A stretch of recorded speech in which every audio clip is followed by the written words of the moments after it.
अच्छा, भीम से आप बहुत दिमाग वाली उम्मीद कर भी नहीं सकते। भीम की बुद्धिमानी जाननी है? भीम की बुद्धिमानी ये है, Bhim was a good Archer, एक अच्छा धनुर्धर था वो। तो कर्ण को भीम ने धनुर्विद्या में हराया था। तो एक भी ऐसा संदर्भ बता दीजिए जहां पर पांडव भीम की वजह से किसी मुश्किल में पड़े हों। नकुल सहदेव तो चॉकलेटी बच्चे हैं। नकुल को आयुर्वेद का विद्वान माना जाता है। अरे भाई, अर्जुन जैसे स्टूडेंट चाहिए लोगों को, इस देश को चाहिए। वो अर्जुन कंफ्यूज है, उसके कंफ्यूजन से ही तो हमें गीता जैसा ज्ञान मिला। कमाल की बुद्धि है भाई साहब आपकी। और रही बात उसके केशों में कंडीशनर की, तो ये पूरी महाभारत में कहीं पर भी ऐसा प्रकरण नहीं है। उसके पिता इस युद्ध में मारे गए, इस चीज की पार्टी कर रही थी। नमस्कार दोस्तों, आपका स्वागत है आपके अपने चैनल शब्दबाण में। बजरंग प्रजापति का नमस्कार स्वीकार कीजिए। आज हम एक ऐसे विषय पर बात करेंगे जिस विषय पर बात होनी चाहिए। आपने सुना होगा, विकास दिव्यकीर्ति नाम का एक टीचर है जो सोशल मीडिया पर खूब पढ़ाता है। उसका एक संस्थान भी है। अभी अभी उन पे किसी गलत टिप्पणी की वजह से कोर्ट केस भी हुआ है। हालांकि कोर्ट केस पहले भी हो जाने चाहिए थे, क्योंकि उनकी टिप्पणियां कुछ ऐसी ही है। उन्होंने एक टिप्पणी की है महाभारत के युद्ध के बाद कौरवों और पांडवों पर। लेकिन उस टिप्पणी की वजह क्या है, ये टिप्पणी करके वो कहना क्या चाहते हैं, बच्चों को समझाना क्या चाहते हैं। सबसे पहले तो हम वो क्लिप सुनते हैं। क्लिप दिखा तो नहीं पाएंगे, क्योंकि अगर क्लिप पूरी दिखाएंगे तो या तो हमारी वीडियो को डिलीट करा देंगे, या कॉपीराइट दे देंगे, या फिर कोई लीगल नोटिस दे देंगे। लेकिन हाँ, हम आपको उनकी कही हुई बात जरूर सुनाते हैं। ये वीडियो यूट्यूब पर अवेलेबल नहीं है, ये अपने कोर्स में इसको बेचते हैं और वहीं से क्लिप ली गई है। महाभारत का युद्ध खत्म हो चुका है। अब इनकी बात सुनिए। पांडवों का युद्ध हुआ कौरवों के साथ, सारे कौरव मर गए, पांडव जीत गए हैं। पांडवों में से एक तो खुश है, दुशासन का खून पी के मस्त है एकदम, भीम। अच्छा, भीम से आप बहुत दिमाग वाली उम्मीद कर भी नहीं सकते कि भीम बहुत गहरी बात सोचेगा। वो सब उम्मीद करने भी नहीं चाहिए उससे, ठीक है। अर्जुन से भी ज्यादा नहीं कर सकते, क्योंकि वो कंफ्यूज हो जाता है। फिर कृष्ण से बोलते हैं ज्ञान दो, युद्ध के बीच में खड़ा होकर बोलते हैं ज्ञान दो मुझे, मैं कंफ्यूज हो गया हूं। नकुल सहदेव तो चॉकलेटी बच्चे हैं, उनको तो वो तो क्यूट बच्चे हैं बेसिकली। थोड़ा सीख लिया है तेज भी चलाना उन्होंने, लेकिन क्यूट बच्चे हैं। उनसे आप गहरी बात की उम्मीद करें, ज्ञान व्यान की बात की उम्मीद करें, वो नहीं चलेगा। एक ही समझदार प्राणी है युधिष्ठिर, जो कभी कभी नैतिकता से विचलित हो जाता है, पत्नी को जुए में लगा देता है, लेकिन वैसे वो ठीक है आमतौर पर, एक आधी घटना छोड़। तो युद्ध जीतने के बाद बाकी चारों पार्टी कर रहे हैं।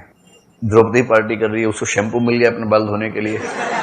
उसने कहा था कि मैं दुशासन के खून से ही बाल धोऊंगी अपने, तो उसको शैम्पू मिल गया, आज कंडीशनर मिल गया, तो अपने बाल धो के खुश है आज वो। भीम से तो उम्मीद ही क्या की जा सकती है। द्रौपदी को कंडीशनर मिल गया, वो अपनी मस्ती में मस्त है और पार्टी कर रहे हैं। अर्जुन थोड़ा कंफ्यूज है, उससे ज़्यादा बुद्धिमता की बातें या उम्मीद नहीं की जा सकती। नकुल और सहदेव चॉकलेटी बॉय है। मतलब कुल मिला के ये पूरा परिवार मूर्खों से भरा पड़ा है। अब इस बुद्धिमान आदमी से हम पूछने की कोशिश करते हैं, हे गुरुदेव, हमें ये बताइए, वो सेलिब्रेशन किस चीज़ का कर रहे थे? कोई आईपीएल ट्रॉफी जीती थी, कोई वर्ल्ड कप जीता था, कोई गोल्ड मेडल लेकर आए थे, या फिर कोई उनका स्टूडेंट कोई अच्छी नौकरी पे पहुंच गया था, पोस्टर में नाम छपवाने के लिए कोई नाम मिल गया था, इसलिए खुश थे? वो एक ऐसा युद्ध लड़के आए थे जो न तो कभी लड़ा गया है और न कभी आने वाले समय में लड़ा जाने वाला है। द्रौपदी पार्टी कर रही थी। किस चीज़ की पार्टी कर रही थी? उसके पिता इस युद्ध में मारे गए, इस चीज़ की पार्टी कर रही थी। उसके दोनों भाई जो कि युद्ध खत्म होने के बाद मारे गए, उसके 5 बच्चे जो युद्ध खत्म होने के बाद मारे गए, उसका सबसे प्रिय और सुभद्रा पुत्र अभिमन्यु इस युद्ध में मारा गया। क्या वो इस बात का सेलिब्रेशन कर रही थी? और रही बात उसके केशों में कंडीशनर की, तो ये पूरी महाभारत में कहीं पर भी ऐसा प्रकरण नहीं है। किसी नाटक में एक जगह ये दिखाया गया है और उसी के संदर्भ को अपभ्रंश करते करते करते ये लोग यहां तक ले आए हैं। हाँ, भीम ने प्रतिज्ञा जरूर की थी और द्रौपदी को वो लहू से सने हुए हाथ लेकर भी आया था, लेकिन द्रौपदी का व्यक्तित्व ऐसा नहीं है। वो क्रोधी नहीं है, वो खून की प्यासी भी नहीं है। वो बहुत समझदार है, बहुत शालीन है। अगर वो ऐसा होता कि वो उनके खून की ही प्यासी थी, तो जैसे ही पांडवों को इंद्रप्रस्थ वस्त्र हरण के बाद वापस मिला था, तो उसने उसी समय पर युद्ध क्यों नहीं करवा दिया होता? वो उन्हें क्षमा कर चुके थे। लेकिन कौरवों ने एक बार फिर वैसी परिस्थिति पैदा कर दी जिसमें युधिष्ठिर की भी थोड़ी गलती है कि रह रहकर उसके घाव उसे कुरेदने लगे। अगर वो इतनी क्रोधी इस तरह के स्वभाव की होती तो वह कीचक को 2-4 बार समझा चुकी थी कि आप मुझसे दूर रहिए, नहीं तो मेरे गंधर्वपति आपका क्या हाल करेंगे आपको पता भी नहीं लगेगा। लेकिन जब कीचक ने उसकी एक नहीं सुनी तो उसने भीम को बताया, और फिर भीम ने उसका क्या हाल किया ये सभी जानते हैं। उसके अंदर संयम था। वो जब एक दासी बन के रही तो पूरे साल किसी को पता नहीं लगा कि ये महारानी है, ये हस्तिनापुर की पटरानी है, ये इंद्रप्रस्थ की महारानी है, पांडवों की पत्नी है, द्रुपद की पुत्री है। उसने अपने व्यवहार में कभी भी ये छलकने ही नहीं दिया, और पूरे वनवास में भी उसने कभी कोई शिकायत नहीं की। अगर वो क्रोधी होती तो बोल देती कि वनवास तुम्हें मिला, तुम जाओ। सुभद्रा की तरह वो भी अपने मायके में चली जाती, अपने बच्चों का पालन पोषण करती। द्रौपदी के स्वभाव में ऐसा कुछ भी नहीं है। हाँ, नाटकों में ऐसा दिखाया गया है, और जिसका अपमान हुआ उसे क्रोध आना कोई बुरी बात नहीं है, उसे आएगा क्रोध। लेकिन सिर्फ दुशासन के लहू से ही वो इतनी प्रसन्न हो गई कि अपने बेटों की मौत भूल जाए, उसके सोते हुए बेटों की हत्या, उसके भाइयों की मृत्यु, अपने बाप की मृत्यु, और भी बहुत सारे नाते रिश्तेदारों की मृत्यु, उसके आसपास जितनी भी उसकी सखी सहेलियां हैं सब विधवाएं बैठी हैं, उसके बावजूद वो सेलिब्रेशन करेगी। ये मूर्ख इंसान समझाना क्या चाहता है? उसके बाद आते हैं भीम पे। कहता है कि भीम से तो दिमाग की कोई उम्मीद ही नहीं है। क्यों भाई? वो एक बलवान व्यक्ति है, गदा युद्ध में निपुण है। सिर्फ इसीलिए तुम ये कह रहे हो कि शक्तिशाली है, शरीर बलवान है, तो उसमें बुद्धि ही नहीं होगी? कैसी बुद्धि है तुम्हारी? तुम थुल से हो, मोटे से दिखते हो, इसीलिए तुम बुद्धिजीवी हो। अगर तुम थोड़े और मजबूत होते, तुम थोड़े और हैवी होते, तुम्हारा शरीर सुडौल होता, तो क्या तुम बुद्धिमान नहीं होते? भीम की बुद्धिमानी जाननी है? भीम की बुद्धिमानी ये है कि जब भीम को जहर पिला के नदी में डाल दिया गया था, यमुना में बहा दिया गया था, उसके बाद उसने अपनी वाक पटुता से पूरी जानकारी दी अपने परनाना को, जिसके बाद उसे 10,000 हाथियों का बल मिला। वापस आया, लेकिन वापस आकर उसने कुछ भी ऐसा नहीं किया कि अपने बल का प्रदर्शन किया हो, कहीं पर भी किसी को सताया हो, न बचपन में न जवानी में। और अगर तुम ये मानते हो कि सिर्फ वो एक पहलवान था, तो ये भी तुम्हारी मूर्खता ही है। गुरु द्रोणाचार्य के शिष्यों में यदि आर्चरी की, सिर्फ आर्चरी की बात की जाए, धनुर्विद्या की बात की जाए, अश्वत्थामा, अर्जुन, और अगर एकलव्य को भी गिनते हो क्योंकि उसने गुरु दक्षिणा दी थी, तो वो भी उनका चेला था, तो चौथे नंबर पर भीम आता है। Bhim was a good Archer, एक अच्छा धनुर्धर था वो।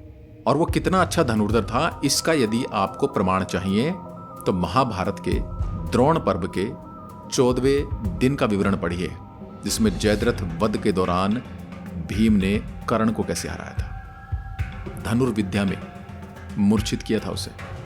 इस बात से भी इनकार नहीं किया जा सकता कि कर्ण ने उसे हराया था, लेकिन कर्ण को भीम ने धनुर्विद्या में हराया था, कोई गदा युद्ध या बल प्रयोग करके नहीं हराया था। दूसरी बात भीम की, अगर वो ऐसा ही जड़ बुद्धि होता तो एक भी ऐसा संदर्भ बता दीजिए जहां पर पांडव भीम की वजह से किसी मुश्किल में पड़े हों, जबकि हर मुश्किल से निकालने में वो सबसे आगे रहता था। इसलिए जड़ बुद्धि कह रहे हो? या तुम ये साबित करना चाहते हो कि एक बुद्धिमान आदमी की यदि भाई उसके कहे अनुसार चल रहे हैं, उसकी बातों की रेस्पेक्ट कर रहे हैं, तो वो बिल्कुल बुद्धिहीन ही होंगे? 5 बुद्धिमान लोग एक साथ नहीं रह सकते, ये कहना चाहते हो? या बच्चों को ये समझाना चाहते हो कि अगर तुम्हारे घर में किसी एक बुद्धिमान व्यक्ति का तुम अनुसरण कर रहे हो, अपने भाई की बातें मान रहे हो, अपने पिता की बातें मान रहे हो, अपने ताऊ चाचा जो तुम सबको मार्गदर्शन कर रहे हैं उनकी बातें मान रहे हो, तो तुम बुद्धिमान ही नहीं हो। जब तक तुम उनका विद्रोह नहीं करोगे तब तक तुम बुद्धिमान साबित ही नहीं होगे। भीम के और प्रमाण देखिए। भीम ने कहीं भी कोई युद्ध अपनी तरफ से शुरू नहीं किया। बकासुर वध उसने किया, बकासुर का वध उसने जन कल्याण के लिए किया। बकासुर को उसने समझाया कि यह नगरी छोड़कर तुम चले जाओ, लेकिन वो नहीं माना, तो फिर उसे बताया, फिर बल प्रदर्शन किया उसने, लेकिन अच्छे के लिए। कोई वसूली नहीं कर रहा था, वो किसी गरीब को नहीं सता रहा था। उसके बाद आते हैं हिडिम। हिडिम को उसने समझाया था कि देखो हम एक रात्रि का विश्राम कर रहे हैं यहाँ पे और हम कल निकल जाएंगे यहाँ से, लेकिन हिडिम नहीं माना। और हिडिम नहीं भी क्या माना, वो अपनी बहन को ही पीटने लगा था, जो भीम से नहीं देखा गया। नारी उत्पीड़न के सख्त विरुद्ध है, जन उत्पीड़न के सख्त विरुद्ध है, इसलिए उसने हिडिम को मार दिया। इसके बाद यदि वनवास में ही जाएं तो वनवास में एक प्रसंग आता है जहां हनुमान जी की भीम से भेंट होती है। वो अहंकारी, मंद बुद्धि, पागल कुछ भी होता तो पूंछ को लांग के चला जाता।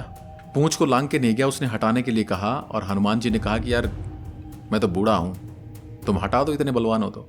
एक योद्धा है, एक पहलवान है, एक बलवान व्यक्ति है, उसने हटाने की कोशिश की, उससे नहीं हटी। लेकिन जैसे ही उसे पता लगा कि ये पूंछ उससे नहीं हट रही है, इसका मतलब उसकी बुद्धि ने काम किया और उसने तुरंत हाथ जोड़कर कहा कि हे भगवान अपना परिचय दीजिए। और तब हनुमान जी ने उसे अपना वास्तविक रूप दिखाया था। एक मंद बुद्धि आदमी ऐसा कभी नहीं कर सकता। अपनी गलती को स्वीकारना, अपनी गलती को मानना, ये मंद बुद्धि इंसान नहीं कर सकता। और आगे चलिए थोड़ा सा। विराट नगर में अज्ञातवास है। भीम उनकी सेना का सबसे बड़ा रसोइया है। इतने लोगों का खाना बनना है, रोज बनना है, दोनों टाइम का बनना है। और वो साल सवा साल तक वहां रहते हैं और कभी किसी ने कोई शिकायत नहीं की। एक राजा के यहाँ नौकरी पाना, वो भी इतने बड़े पद पर, अपने दम पर उसने पाई थी। वो कुशल था, कुक था भाई वो। और यदि कुक होना मंद बुद्धि का सिंबल है तो इसका मतलब तुम इतने लोगों का खाना एक बार बना के दिखा दो। कितने जानकार लोग चाहिए होते हैं, कितना एस्टिमेट चाहिए होता है। उसके और आगे आ जाइए। जब कीचक के बारे में सरेंद्री यानी कि द्रौपदी उसे बताती है तो वह एकदम से अपने गुस्से को नहीं बाहर निकालता है। वह एक योजना बनाता है। एक योजना के तहत कीचक को बुलाता है। उसके बाद कीचक का वध करता है, किसी हथियार के बिना। यह दिखाता है कि उसके अंदर बल था और बुद्धि भी थी। उसने कीचक को किसी हथियार से नहीं मारा। तो उसने कीचक को ऐसे मारा कि सबके मन में यह खौफ भी बैठ जाए कि सरेंद्री को छेड़ोगे तो इसके पति तुम्हारा हाल क्या करेंगे। दूसरी बात, अगर वो जड़ बुद्धि है, वो अपने परिवार के लिए इतना आगे रहता है कि वो चाहता तो जंगलों में हिडिंबा के साथ अपना समय बिता सकता था अज्ञातवास का, या कहीं और बिता सकता था जहाँ पर सुख सुविधाएं भी मिल जाती उसे। लेकिन उसने अपने भाइयों के साथ रहना चुना क्योंकि वो जानता था कि कहीं न कहीं कोई न कोई मुसीबत ज़रूर आएगी और ऐसे में मेरे भाइयों के साथ मेरा रहना ज़रूरी है। ये भीम की परिपक्वता, दूरदर्शिता दिखाती है। रसोईया ना मूर्खता है तो देश में बड़े बड़े रसोईया आजकल बड़ी बड़ी ऐड कर रहे हैं, तो मूर्ख लोगों को भी ऐड मिल रही है। उसके बाद और आगे आ जाइए। जब युद्ध की ठंड जाती है, शांति दूत बनकर श्री कृष्ण जाते हैं तो भीम ने उनसे कहा था कि दुर्योधन तो मंद बुद्धि है, दुर्बुद्धि है, उसे उसके आसपास वाले भड़काए रखते हैं। कृपया आप ऐसे वार्तालाप कीजिएगा कि उसे क्रोध ना आए और शांति बनी रहे। ये भीम के वाक्य है। और जब युद्ध की ठन गई तो ठन गई। युद्ध में भी उतनी ताकत से लड़ा हो। जो लोग कहते हैं दुशासन क्या उसने लहू पिया, नहीं, उसने दुशासन का लहू नहीं पिया और दुशासन के लहू का कहीं भी वर्णन नहीं है कि उसने ओक लगा के दुशासन का लहू पिया। हाँ, उसने दुशासन की छाती चीरी और ऐसे मुंह पे उसने खून लगाया था, सिंबॉलिकली। खून पीना, वो भी अपने भाई का। उसके बाद और एक प्रसंग है जब धृतराष्ट्र उसे गले मिलने के लिए बुलाते हैं तो श्री कृष्ण के एक इशारे पर वह पुतले को आगे कर देता है। मूर्ख आदमी ऐसा कर सकता है? वो तो कह सकता था कि अरे मैं तो बलवान हूं, मेरा क्या बिगाड़ लेगा, पर उसने ऐसा नहीं किया। जरासंध प्रकरण, जरासंध को मारने के लिए उसको उसके ना तो राज्य पे उसका अधिकार करना था, ना उसका राज्य जीतना था, और न ही उसने ऐसा युद्ध किया जिसमें लोग या सैनिक मारे जाए। उसने द्वंद्व युद्ध किया। और जरासंध की जब उसे पता लगा कि जरासंध के 2 हिस्से करके एक इधर फेंकूंगा तो ये फिर से जुड़ जाता है, तो उसने श्री कृष्ण की ओर देखा और जब श्री कृष्ण ने यूं किया तो उसने दोनों हिस्सों को अलग अलग दिशाओं में फेंका। ये मूर्ख आदमी कर सकता है?